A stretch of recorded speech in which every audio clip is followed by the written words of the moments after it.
buenos días, damos las gracias a la Dirección del Deporte Universitario por permitirnos este espacio. El día de hoy tengo el gusto de presentarles al doctor Felipe Tlapa López, que es residente de primer año de la especialidad de Medicina de la Actividad Física y Deportiva, el cual tratará con nosotros el tema de síndrome de estrés tibial. Bienvenido, doctor, y muchas gracias.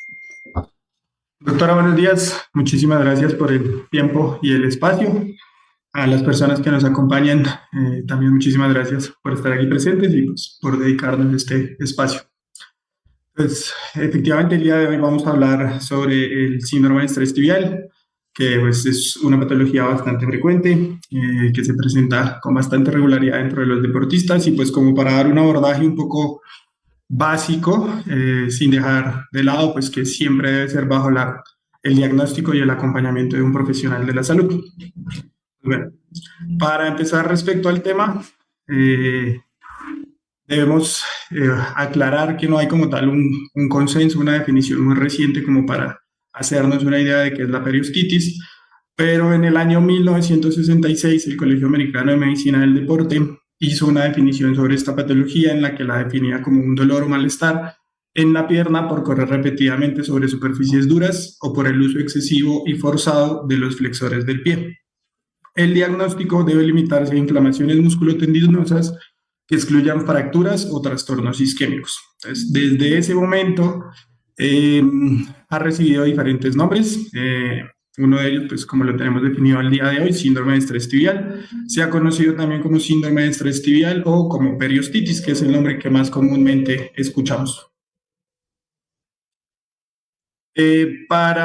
Bueno, más adelante, aproximadamente 20-30 años después de la definición del Colegio Americano, durante una investigación se llegó a un nuevo consenso y una definición un poco más acertada sobre lo que es el síndrome de estrés tibial y se definió como un dolor a lo largo del borde posteromedial de la tibia que ocurre durante el ejercicio y se deben excluir dolores de origen isquémico o signos por estrés.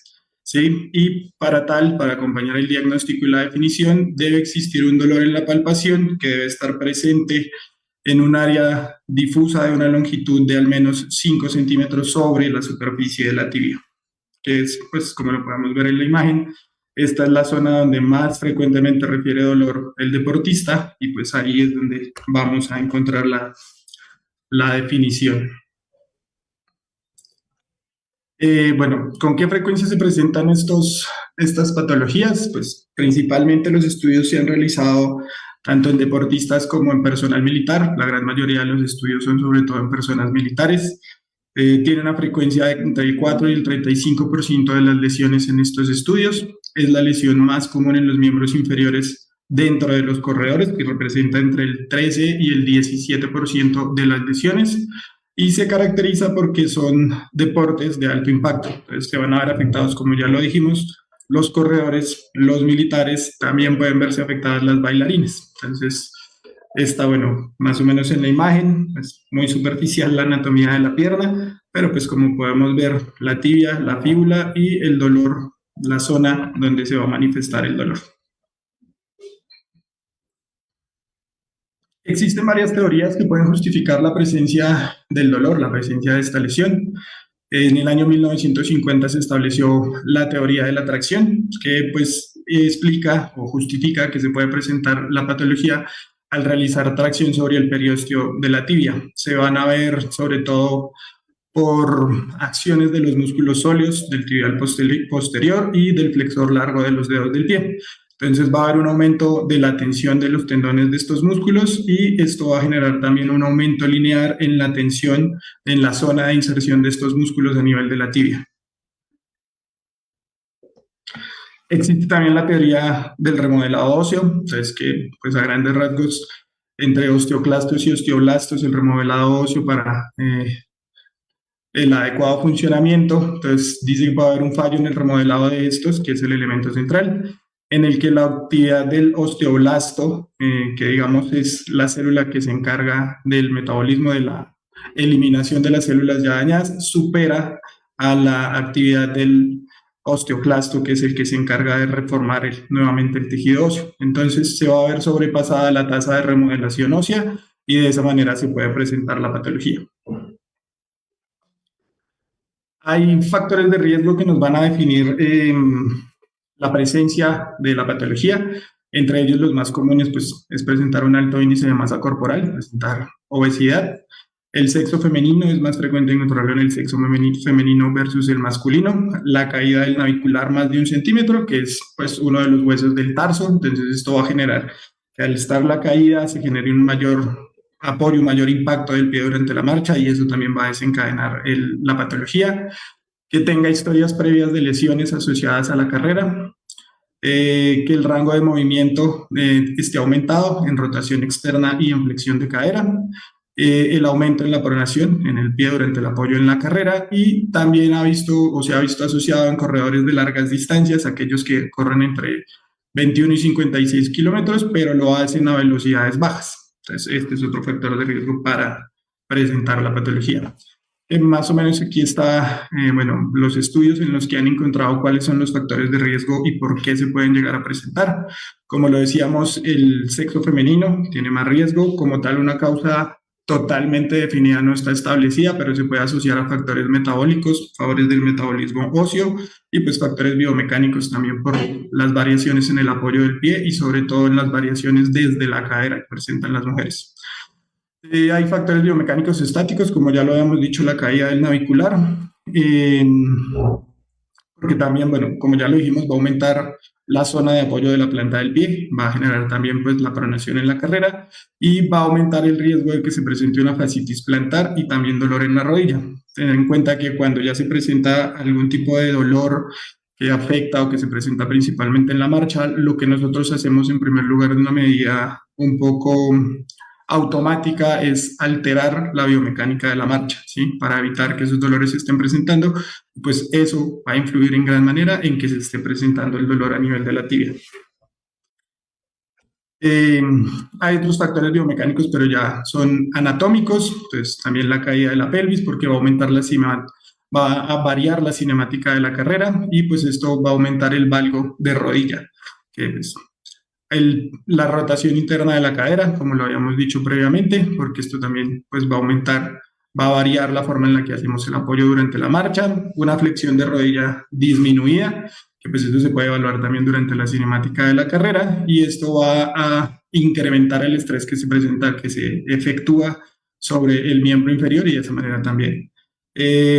Una elevación temprana del talón en la fase de apoyo de la marcha, entonces esto también, al igual que la flexión disminuida en la rodilla, va a aumentar el estrés mecánico en estas zonas y el torque del abductor durante la marcha también va a aumentar el estrés. Pues todos estos factores biomecánicos anatómicos pues son factores que van a influir en que no se tenga una adecuada técnica de carrera y pues al no tener una adecuada técnica de carrera somos más propensos no solamente a padecer las patologías tipo periostitis, sino otro tipo de lesiones durante la marcha y la carrera.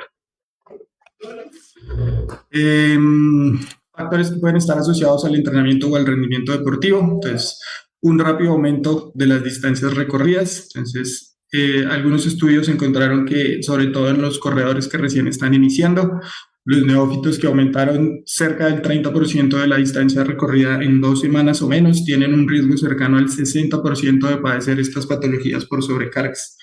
Y pues comparado ellos con corredores que únicamente aumentaron el 10% de su distancia, pues el riesgo de padecer este tipo de enfermedades, de patologías, fue mucho menor.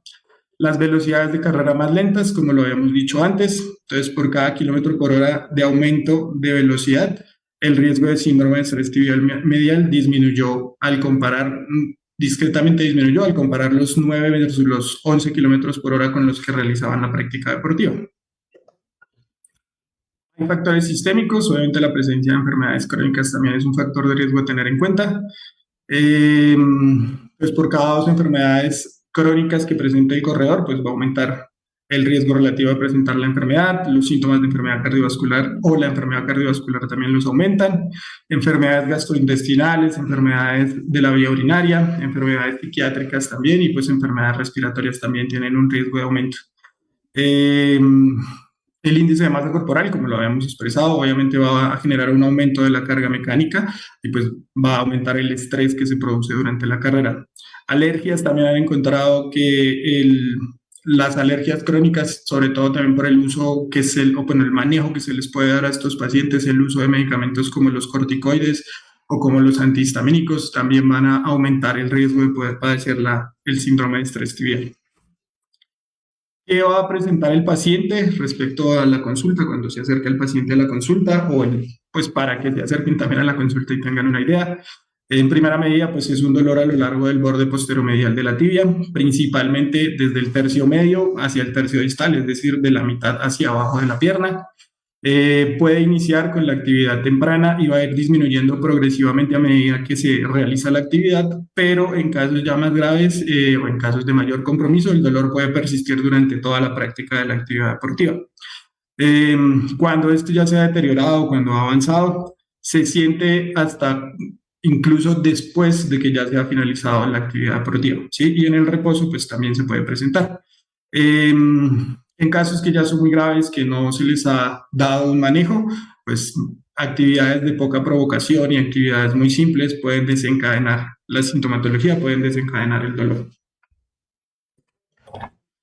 El diagnóstico. Obviamente nosotros desde la práctica médica, pues sí, es muy cierto que contamos con ayudas, como digamos los exámenes de laboratorio, los exámenes de imagen, pero pues hay patologías que no requieren una ayuda diagnóstica como tal.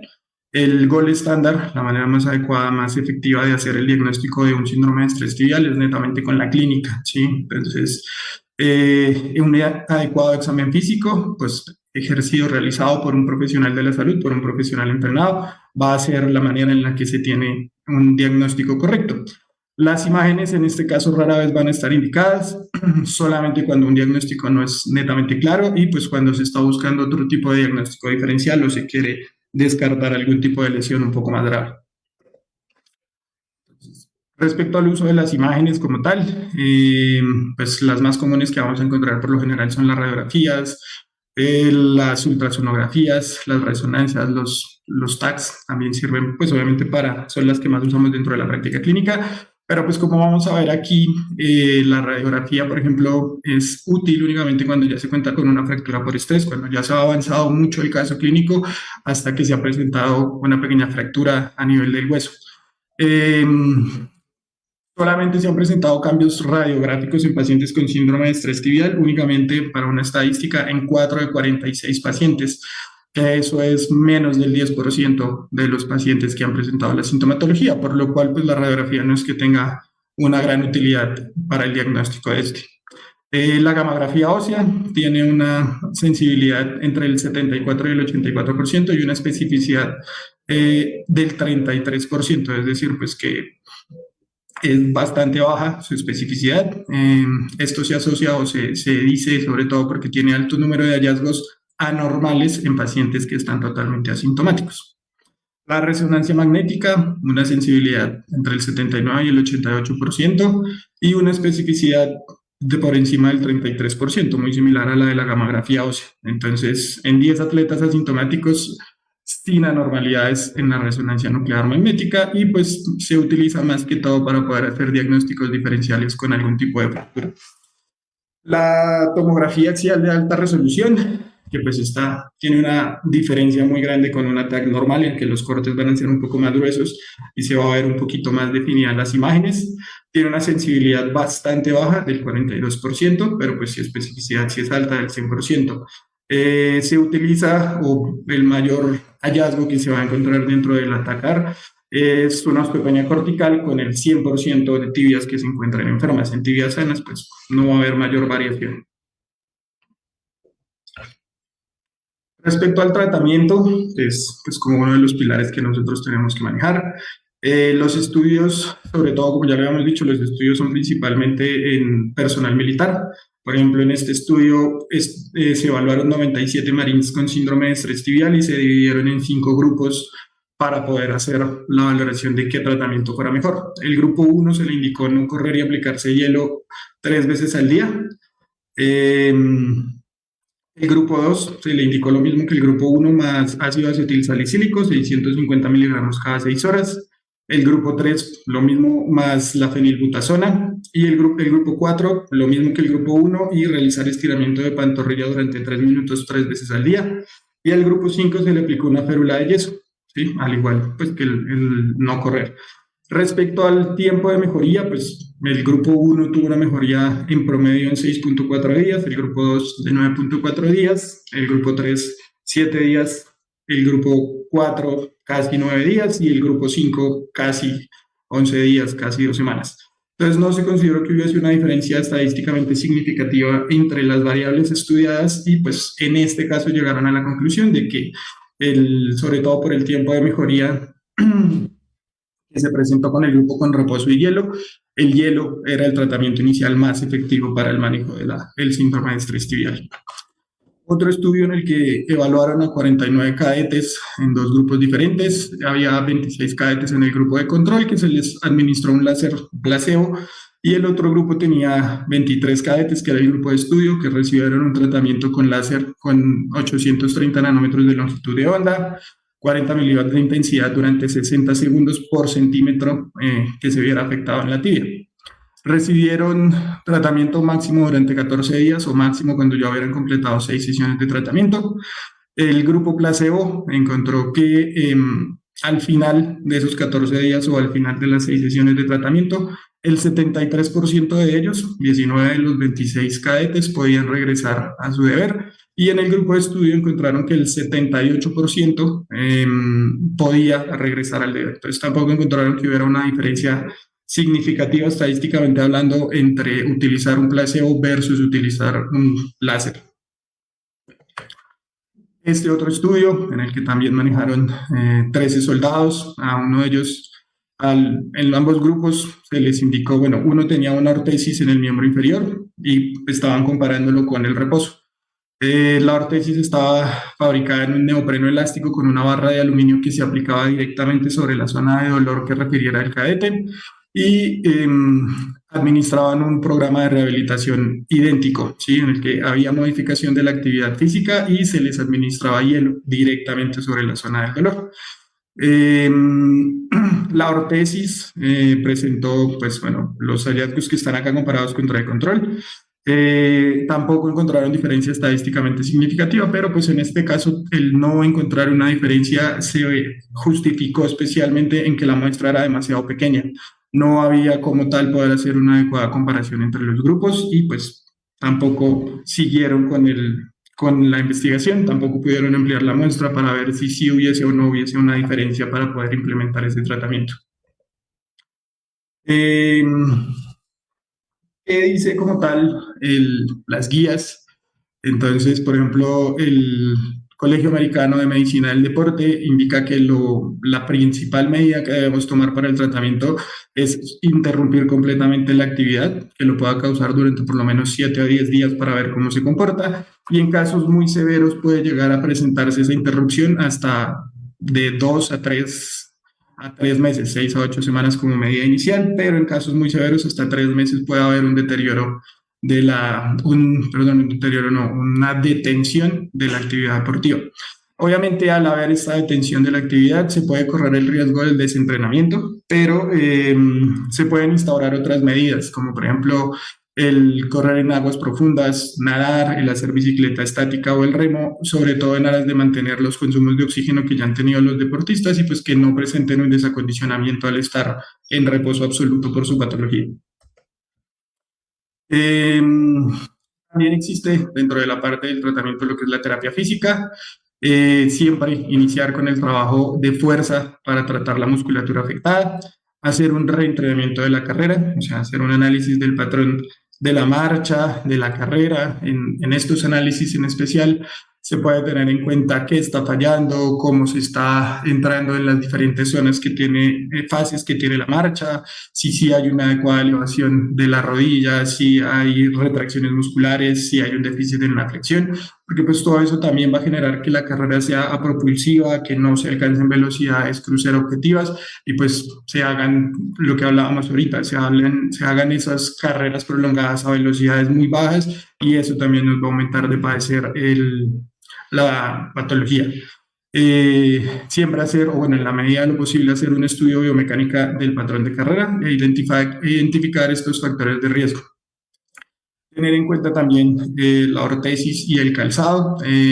Siempre que sea necesario utilizar una plantilla para el manejo del pie plano y del talo valgo, que es lo que conocen coloquialmente como el pie pronador dentro de las carreras. Hacer cambios cinéticos en las carreras y en las distribuciones de la presión del pie es lo que nos va a generar la plantilla. De esta manera, como hablábamos ahorita, no se va a aumentar el estrés producido por la carrera, no se van a aumentar los tiempos de contacto, no se va a aumentar o no se va a generar un cambio en la fisiología de la marcha, en la fisiología de la carrera, y pues de esa manera también vamos a tener controlados los factores de riesgo que ya veníamos presentando. Esto es pues lo que les traíamos el día de hoy respecto al síndrome de estrés tibial. Espero que haya sido útil y pues Muchas siempre. gracias, doctor. Una pregunta, ¿es importante el calzado y la superficie donde se corre? Sí, doctora, pues como lo dijimos inicialmente, sobre todo el correr en superficies muy duras y en especial el correr con un calzado inadecuado va a aumentar el estrés tanto en el pie, en la pierna y pues llegar a afectar también hasta a nivel de la cadera. Entonces, esas son factores indispensables que debemos tener en cuenta a la hora de correr. Digamos que últimamente, en los últimos años, el running sobre todo ha tenido un auge muy grande y pues creemos que con los tenis que podemos salir a la calle son suficientes para correr. Está muy bien el deseo de implementar, de iniciar a hacer actividad física, de iniciar el deporte, pero pues recordar que siempre debemos hacerlo con los elementos y los implementos adecuados para no lesionarnos. Ok, muchísimas gracias. ¿Algún comentario para terminar, por favor? No, doctora, muchísimas gracias. Gracias a la Dirección del Deporte por el espacio. Y pues sobre todo hacerles un recordatorio, ¿no? Aprovechar y lo que está a su disposición aquí, en especial dentro de la Dirección de Medicina del Deporte. Eh, Recordar pues que siempre estamos nosotros aquí dispuestos a brindar una atención lo más oportuna posible, la mejor atención posible. Y pues que el objetivo que nosotros tenemos aquí como tal es cuidar la salud de ustedes y que ustedes puedan practicar el deporte con todas las condiciones favorables. Sí, el deporte de manera segura. Muchas gracias. Como dijo usted, damos las gracias a la Dirección del Deporte Universitario por permitirnos este espacio y bueno, nos veremos en una próxima sesión. Muchas gracias. Gracias, doctora.